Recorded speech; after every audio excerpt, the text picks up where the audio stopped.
Donc on va lire alors trois chapitres dans Néhémie, chapitres 4, 5 et 6. Ce sont des chapitres qui nous enseignent sur des adversités qui arrivent au peuple. Et ce qui est intéressant, c'est de voir comment Néhémie va donc jubiler, gérer ces adversités.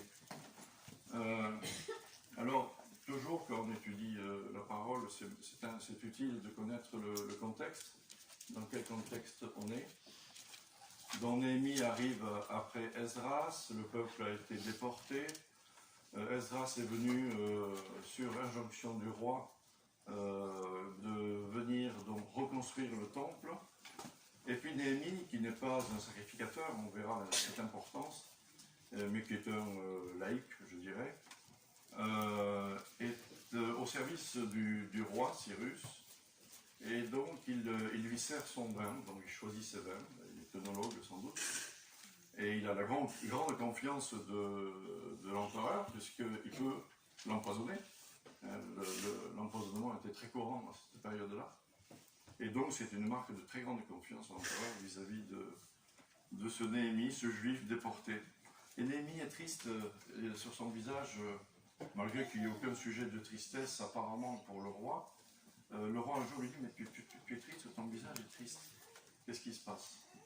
Et Néhémie lui dit, voilà, ma ville, Jérusalem, est détruite, complètement détruite, les murailles sont abattues, il n'y a plus d'habitation. Et voilà ce qui m'attriste. Et donc, à partir de là, le roi va donc le missionner et l'envoyer reconstruire la muraille de Jérusalem, qui n'est pas une mince affaire, puisque Jérusalem, c'est quand même grand et long. Voilà, donc on va lire ces trois chapitres où on a donc, ils sont en train de reconstruire cette muraille, mais bien sûr, il y a des oppositions. Et on va voir donc le chapitre 4 et le chapitre 6 avec des oppositions plutôt extérieures au peuple. Et on finira, si on a le temps, par le chapitre 5, qui sont plutôt des problèmes internes au peuple. Donc, on peut lire le chapitre 4 à partir du verset 6, mais dont c'est sans doute Néhémie qui rédige. Mais nous rebâtîmes la muraille, et toute la muraille fut reliée jusqu'à la moitié, et le peuple avait le cœur au travail. Mais il arriva que lorsque Sanballat et Tobija et les Arabes et les Ammonites et les Asdodiens apprirent que la réparation des murs de Jérusalem avançait, que les brèches commençaient à se fermer, ils se mirent dans une grande colère. Et ils se liguèrent tous ensemble pour venir faire la guerre contre Jérusalem et pour lui causer des dommages. Quand on voit au verset 3, un peu plus haut, et Tobija, l'ammonite, était à côté de lui, et il dit, au reste, pour que ceux-ci bâtissent, si un renard y montait, il ferait écrouler leur muraille en poussière, leur muraille de pierre. Donc il se moquait de ce que faisait le peuple. Verset 9, et nous priâmes notre Dieu, et nous établîmes une garde contre eux, jour et nuit, à cause d'eux. Et Judas dit, les forces des porteurs de fardeaux faiblissent, il y a beaucoup de décombres, nous pouvons bâtir la muraille. Et nos ennemis disaient, ils ne le sauront pas, et ils ne le verront pas, jusqu'à ce que nous arrivions au milieu d'eux, et nous les tuerons, et nous ferons cesser l'ouvrage. Et il arriva que, comme les Juifs qui habitaient près d'eux, vinrent et nous le dirent par 10 fois de tous les lieux d'où ils revenaient vers nous, j'établis des postes dans les endroits bas, dans l'espace derrière la muraille, en des lieux découverts, et je plaçais le peuple par famille, avec leurs épées, leurs piques et leurs arcs. Et je regardais, et je me levais, et je dis aux nobles et aux chefs, et au reste du peuple, ne les craignez pas. Souvenez-vous du Seigneur qui est grand et terrible, et combattez pour vos frères, pour vos fils, et pour vos filles, pour vos femmes, et pour vos maisons. Et quand nos ennemis apprirent que nous étions informés et que Dieu avait dissipé leur conseil, il arriva que nous retournâmes tous à la muraille, chacun à son travail. Et dès ce jour-là, la moitié de mes jeunes hommes travaillaient à l'œuvre, et la moitié tenait les piques et les boucliers et les arcs et les cuirasses, et les chefs étaient derrière toute la maison de Juda. Ceux qui bâtissaient la muraille et ceux qui portaient les fardeaux, et ceux qui les chargeaient faisaient le travail d'une main, et de l'autre main tenaient une arme. Et ceux qui bâtissaient avaient chacun leur épée sainte sur leurs reins, et bâtissait, et celui qui sonnait de la trompette était à côté de moi. Et je dis aux nobles et aux chefs et au reste du peuple, l'ouvrage est grand et étendu, et nous sommes épars, c'est-à-dire dispersés, sur la muraille éloignés l'un de l'autre. Au lieu où vous entendrez les sons de la trompette, là rassemblez-vous vers nous. Notre Dieu combattra pour nous, ainsi nous faisions l'ouvrage, et la moitié d'entre eux tenaient des pics, depuis le lever de l'aurore jusqu'à l'apparition des étoiles. Dans ce temps-là aussi, je dis au peuple, que chacun avec son serviteur passe la nuit à l'intérieur de Jérusalem, afin que de nuit il nous soit une garde, et que de jour il fasse le travail. Et ni moi, ni mes frères, ni mes jeunes hommes, ni les hommes de la garde qui me suivaient, nous m'ôtâmes nos vêtements, chacun avait son arme à sa droite.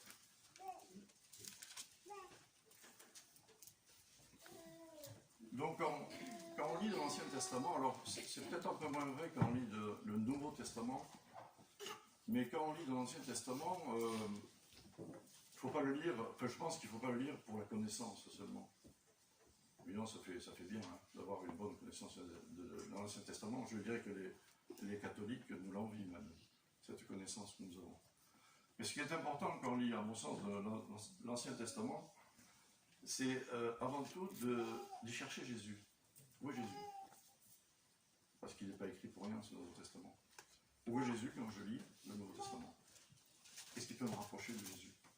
Et puis quel enseignement je peux retirer au XXIe siècle de ce vieux livre qui date, je ne sais pas, de 500 ou 600 avant Jésus-Christ, donc on est quand même très loin. Et qu'est-ce qu'il peut m'apporter dans ma vie pratique? Parce que s'il n'y a pas d'intérêt, s'il n'y a pas un apport pour ma vie pratique, aucun intérêt de lire ce livre-là. Voilà. Et donc, dans cette présentation, il y a un très joli passage un petit peu plus loin, c'est dans le chapitre 8, verset 8, dont Esdras, Néhémie se retrouve, la ceinture de la ville est quasi terminée, il suffit de mettre les portes. Ils se retrouvent, donc ils posent les portes, et ils se retrouvent autour de la Torah, de l'Ancien Testament, et qu'ils vont lire à tout le peuple. Et on voit au verset 8, et ils lisaient distinctement dans le livre de la loi de Dieu, et ils en donnaient le sens, et le faisaient comprendre lorsqu'on lisait. Donc ils lisaient d'abord distinctement. Alors il faut savoir que dans leur contexte, il y avait beaucoup de jeunes qui ne connaissaient peut-être plus l'hébreu. Hein. Ils avaient appris la langue où ils étaient déportés. Donc ils lisaient distinctement, et nous devons aussi, c'est pas facile de lire distinctement la parole, lui donner un sens. C'est un peu comme dans le chant, quand il y a des virgules, on respire. Il y a des crescendos, des décrescendos, il y a des pianos, il y a des fortés. C'est la même chose quand on lit. Il faut essayer d'avoir une lecture vivante si possible. Et c'est vrai que souvent on lit un peu monocorde dans nos églises. Donc il faut de la vigueur dans la façon de lire. Et ils lisaient distinctement, c'est pas tout, ils en donnaient le sens, c'est-à-dire le bon sens, comprendre pourquoi ces choses sont écrites. Et troisièmement, ils le faisaient comprendre lorsqu'on le lisait. Derrière, c'est la pédagogie, l'institutrice. Hein, c'est comment expliquer les mots. Hier soir, j'étais avec les trois petits. On lisait un passage dans les évangiles sur Jésus qui guérit une femme le jour du sabbat. Bon, mais le petit tout qui est là-bas, le sabbat, qu'est-ce que c'est? Donc il faut commencer à expliquer le mot sabbat, qu'est-ce que c'est? Et ainsi de suite. Il y a tout plein de mots qu'ils ne connaissent pas. Et j'encourage les jeunes frères qui sont ici à faire l'école dimanche, et les jeunes sœurs bien sûr, mais à faire l'école dimanche parce qu'on apprend à parler aux enfants. Et il faut se mettre à leur niveau.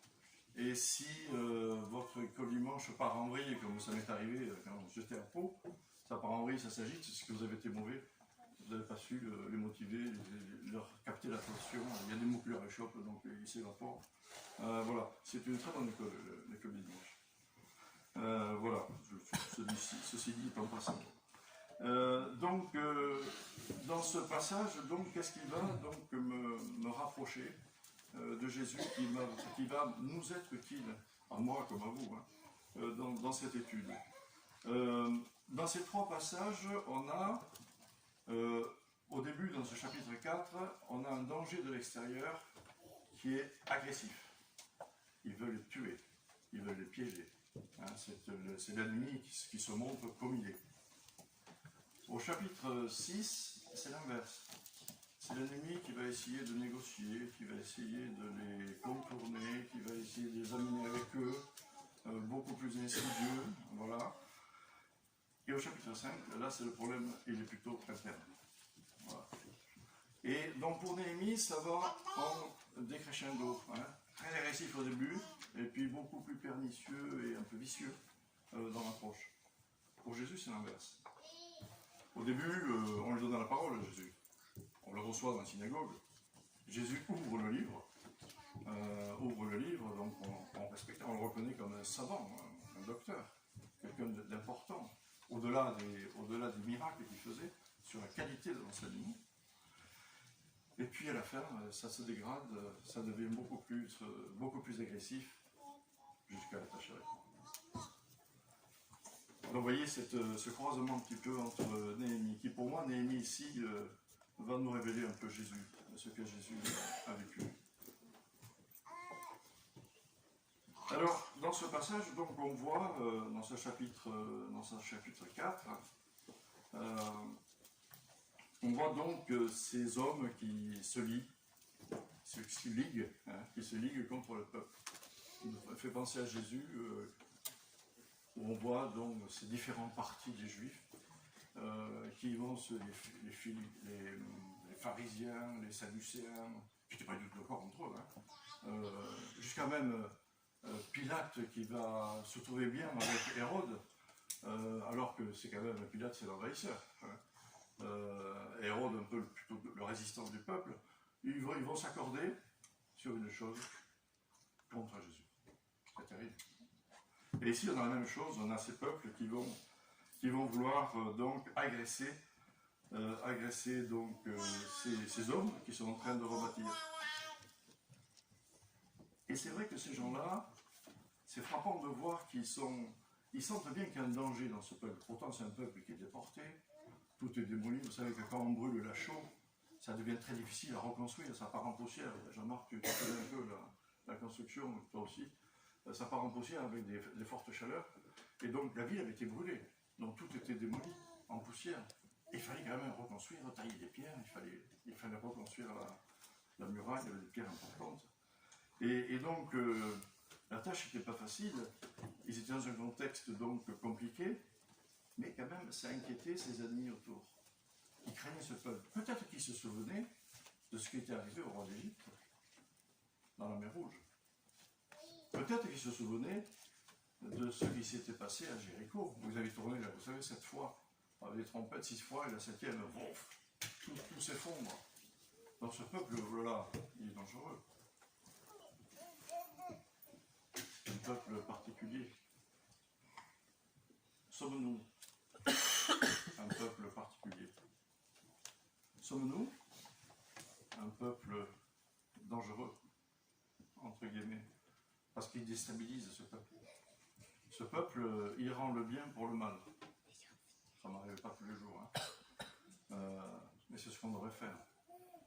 Ce peuple qui ne fait pas la fête, ce peuple qui ne s'enivre pas, ce peuple qui ne fume pas, ce peuple qui n'aime pas l'argent, ce peuple qui reçoit, qui accueille, ce peuple qui, dans l'entreprise, va plutôt se faire piétiner que de réagir, ce peuple qui ne manifeste pas, ce peuple qui n'est pas un gilet jaune, ce peuple qui ne va pas à la manif pour les retraites en ce moment.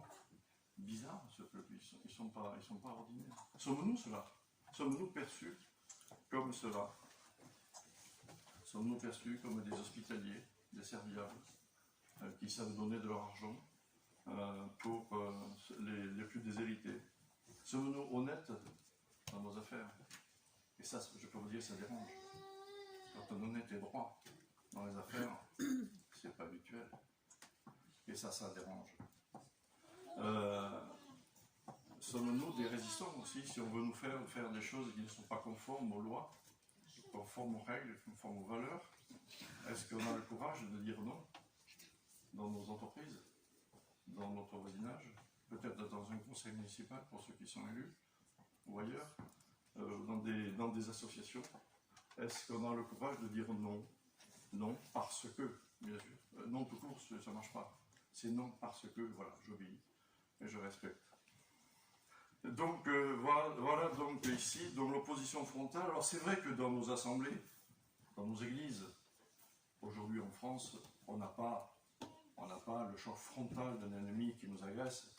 On n'est pas dans ces assemblées qui sont listées dans la porte aux ouvertes, où il y a des drames, d'énormes difficultés qu'on n'est même pas capable de supporter, je pense, et on est extrêmement privilégié. Néanmoins, il y en a un qui ne supporte pas ce qu'on a fait ce matin. Satan ne supporte pas qu'on chante la victoire de Jésus. Satan ne supporte pas, et tous ceux qui l'accompagnent, ne supportent pas qu'on raconte la résurrection de Jésus. Qu'on raconte la mort, oui, ça l'intéresse. Et qu'on raconte ça, la résurrection, ça non. Et donc Satan rugit. Heureusement, on est protégé, on n'entend pas. Mais certainement, ça rugit dans le ciel quand on chante la résurrection de Jésus. Je ne sais pas si vous en êtes conscients, si nous sommes conscients de ce côté-là. Et donc Satan veut nous diviser, c'est insupportable. Donc à nous d'être quand même vigilants, et on va voir dans le chapitre 6 de ne pas être vigilant à ce à quoi ça conduit. Et puis il y a un côté aussi qui est important, je pense, entre nous, c'est qu'on voit que ce peuple-là, ils sont soudés, ils travaillent ensemble, on le voit, ils sont motivés, ils ont le cœur au travail. Et de notre côté, il y a ce passage de Galates 5, mais si vous vous mordez, vous dévorez l'un l'autre, prenez garde que vous ne soyez consumés l'un par l'autre. Faisons attention dans notre cohésion, dans notre entente, dans nos églises, dans nos couples, dans nos familles. Soyons bien conscients qu'il y a un ennemi autour de nous qui veut nous diviser. Alors serrons-nous le coude. On le voit ici, il considère un ennemi, tous ces gens qui travaillent, puis se rendent compte que la muraille est très longue, ils ne sont pas nombreux à travailler, donc ils sont très espacés les uns des autres. Et il leur dit, mais serrez-vous, hein, serrons les rangs, serrons les coudes, et soyons bien conscients que l'ennemi nous attaque et que nous devons être en totale cohésion. À la fin du chapitre, il y a ceux qui vivent à l'extérieur de Jérusalem. Il a dit non, revenez l'ami, restez ici pour nous protéger.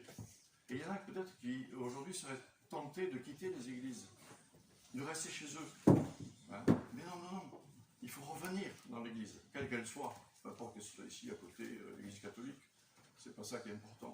Revenez dans l'église, venez veiller avec nous ensemble, en se serrant les coudes et en étant conscient que l'ennemi veut nous diviser. Ensuite, on peut aller au chapitre 6, un quart d'heure. Et il arriva donc au chapitre 6 que lorsque Sanballat et Tobija et Geshem, l'Arabe et le reste de nos ennemis apprirent que j'avais bâti la muraille et qu'il n'y restait aucune brèche, quoique jusqu'à ce temps-là, je ne suis pas posé les bâtons aux portes. Sanballat et Geshem m'envoyèrent dire « Viens et rencontrons-nous ensemble dans le village de la vallée d'Onon. » Mais ils pensaient à me faire du mal. Et je leur envoyai des messagers disant « Je fais un grand travail, je ne puis descendre. Pourquoi le travail cesserait-il pendant que je quitterai et que je descendrai vers vous ?» Et ils m'envoyèrent dire la même chose 4 fois. Et je leur répondis de la même manière. Et Sanballat m'envoya son serviteur une 5e fois, de la même manière, une lettre ouverte à la main. Et il y était écrit « On entend dire parmi les nations, et Gashmul dit que toi et les Juifs, vous pensez à vous révolter. C'est pour cela que tu bâtis la muraille. Et d'après ces dires, c'est toi qui deviendras leur roi. Et même tu as établi des prophètes pour proclamer et dire de toi dans Jérusalem, il y a un roi en Juda. Et maintenant, on fera entendre au roi les mêmes choses. Viens donc maintenant et tenons conseil ensemble. Et je lui ai envoyé dire, aucune des choses dont tu parles n'a eu lieu, mais tu les inventes dans ton propre cœur. Car ils voulaient tous nous effrayer, disant, leurs mains se lasseront du travail et il ne sera pas fait. Maintenant donc, fortifie mes mains. Il y a 3 parties dans ce chapitre.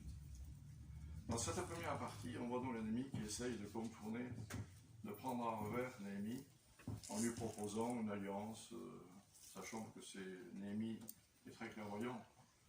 Il a beaucoup de finesse d'esprit, même si le Saint-Esprit n'est pas distribué comme il est aujourd'hui en chacun d'entre nous à cette époque.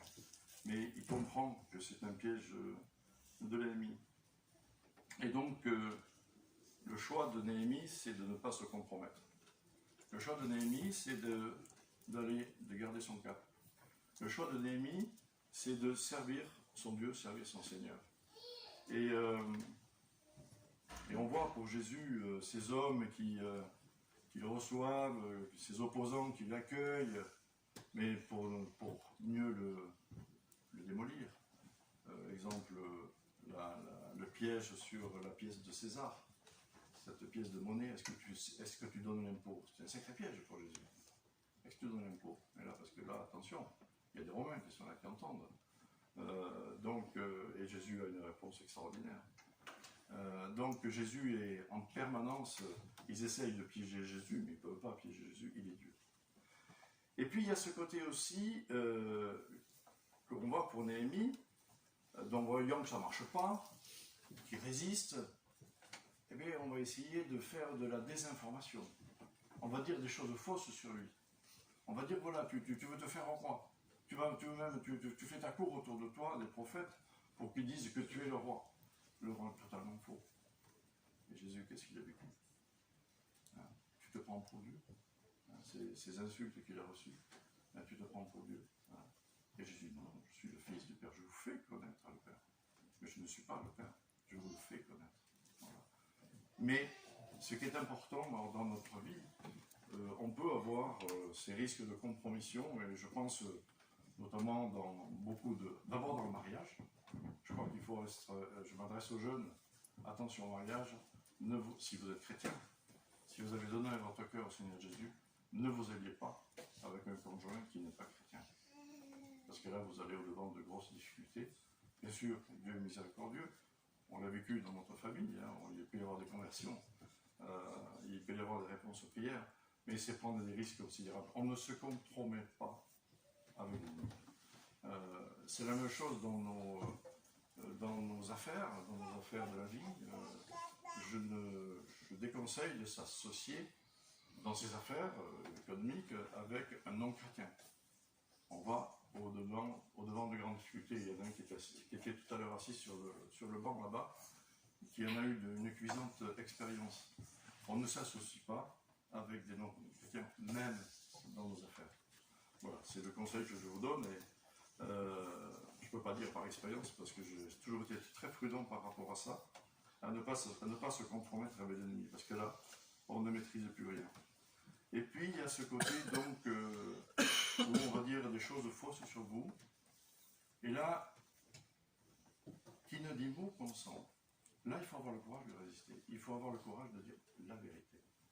Et ça demande du courage. C'est pas si simple que ça. Voilà. Parce que si on ne dit rien, c'est que c'est peut-être vrai. Donc il faut résister. Et ici, Néhémie le fait.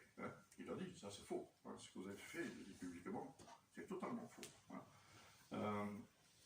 On le voit au verset 8, et je lui ai envoyé dire, aucune des choses dont tu parles n'a eu lieu, mais tu les inventes dans ton propre cœur. On rétablit la vérité.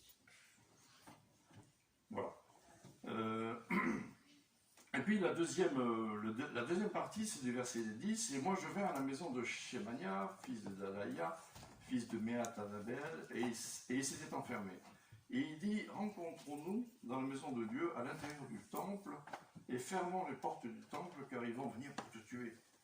Et c'est de nuit qu'ils vont venir pour te tuer. Et je dis, un homme comme moi fuirait-il? Et quel homme comme moi entrerait-il dans le temple et vivrait? Je n'entrerai pas. Et je reconnus que voici, ce n'était pas Dieu qui l'avait envoyé, car il prononçait cette prophétie contre moi, et Tobija et Shambhala le soudoyaient. C'est pour cela qu'il était payé, pour que j'eusse peur et que je fusse ainsi et je péchasse, et qu'ils eussent de moi de quoi me faire un mauvais renom, afin de me couvrir d'opprobre. Souviens-toi, ô Dieu, de Tobija et de Sambala, selon ces œuvres qu'ils ont faites, et aussi de Noadia, la prophétesse, et du reste des prophètes, qui voulaient m'effrayer. Là, ça va être donc, ils vont essayer de les faire tomber, Néhémie. Dans la loi, on peut le lire dans Deutéronome, il était interdit à une personne qui n'était pas lévite et qui n'était pas sacrificateur de rentrer dans le lieu saint, encore moins dans le lieu très saint.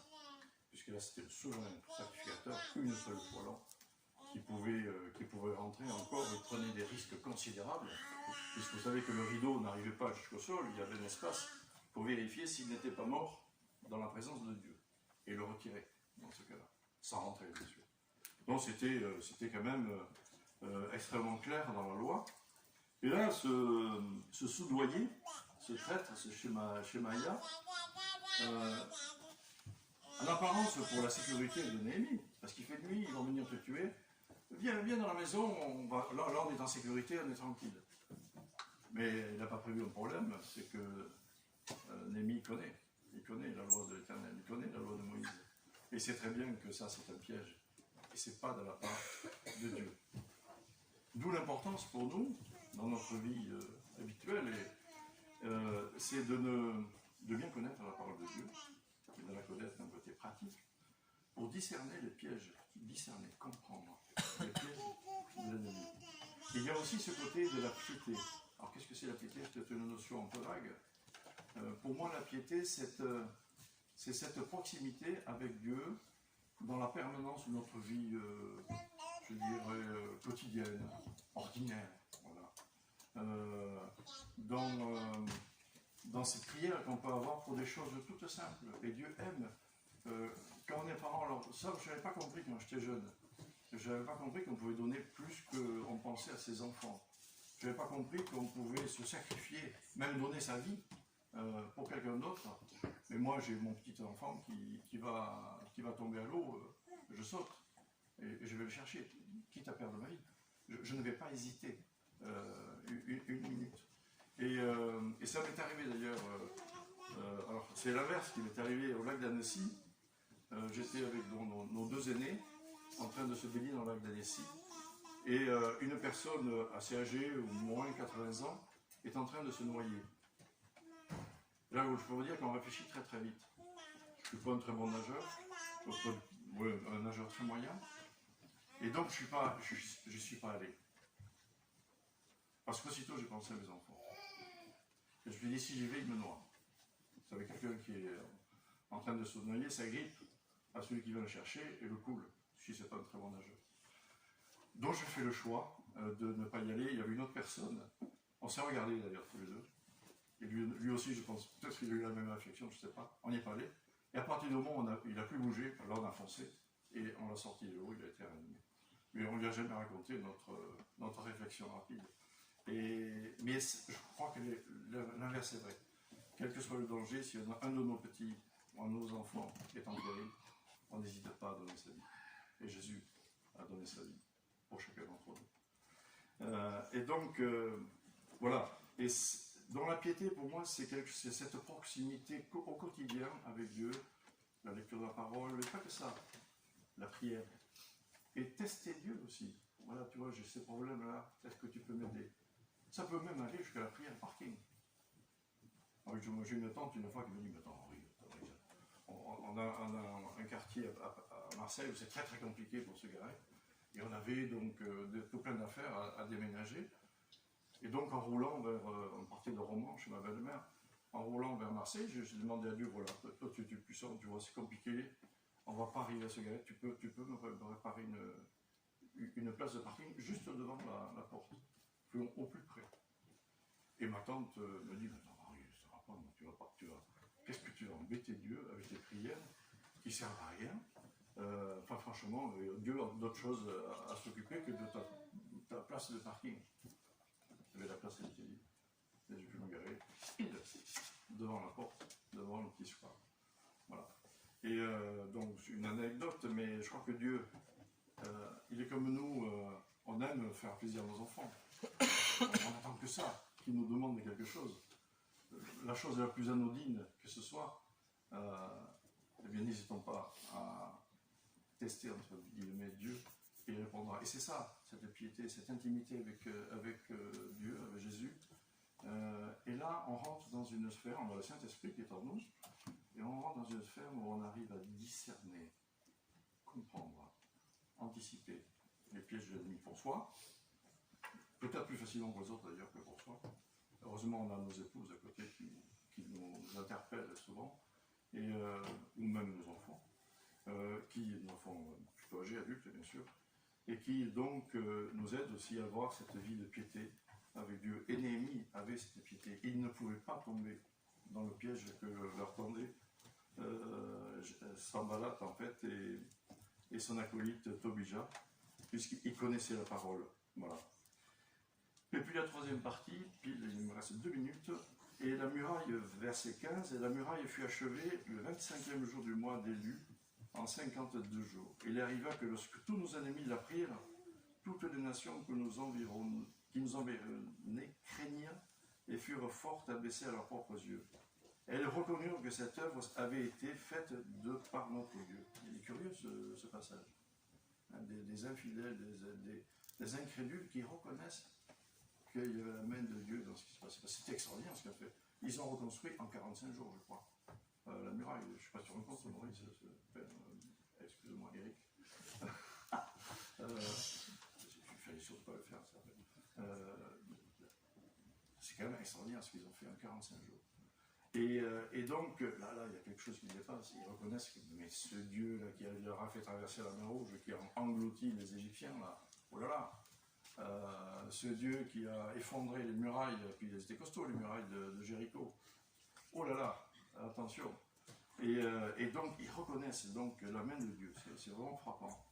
Est-ce que dans nos vies, ceux qui nous entourent reconnaissent quelque chose qui nous dépasse, quelque chose qui est au-dessus d'eux, quelque chose qui, à la limite, qui les inquiète, ou qui leur donne envie, c'est sûr, encore mieux. Et en ces jours-là aussi, des nobles de Juda envoyèrent lettre sur lettre à Tobija, et celle de Tobija leur arrivait, car plusieurs en Juda lui avaient prêté serment, car il était gendre de Shekania, fils d'Anak, et Jokanan, son fils, avait pris la fille de Meshulam, fils de Bérékia. Et il disait aussi devant moi ses bonnes actions, et il lui rapportait mes paroles. Tobija envoyait des lettres pour m'effrayer.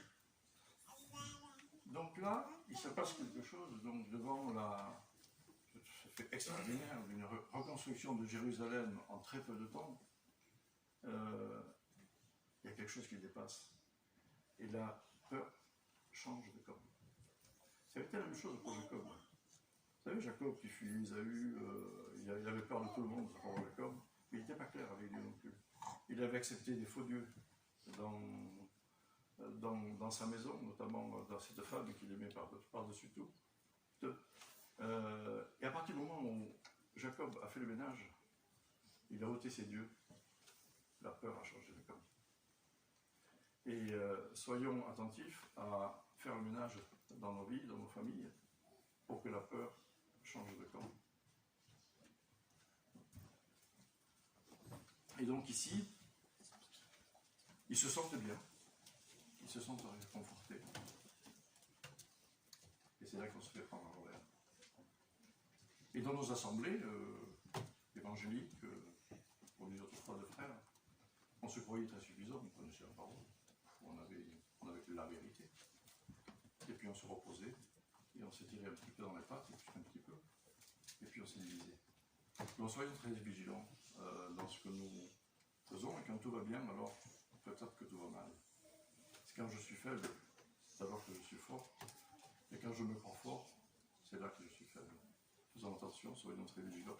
Et donc ici, les princes, ceux qui donnent l'exemple, se sont compromis avec l'ennemi. Ils se sont engagés avec l'ennemi, ils sont piégés par l'ennemi.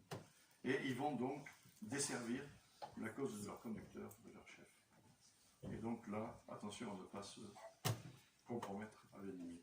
Il manque le chapitre 5, je vais arrêter là. Et puis, si le Seigneur le permet, on reviendra.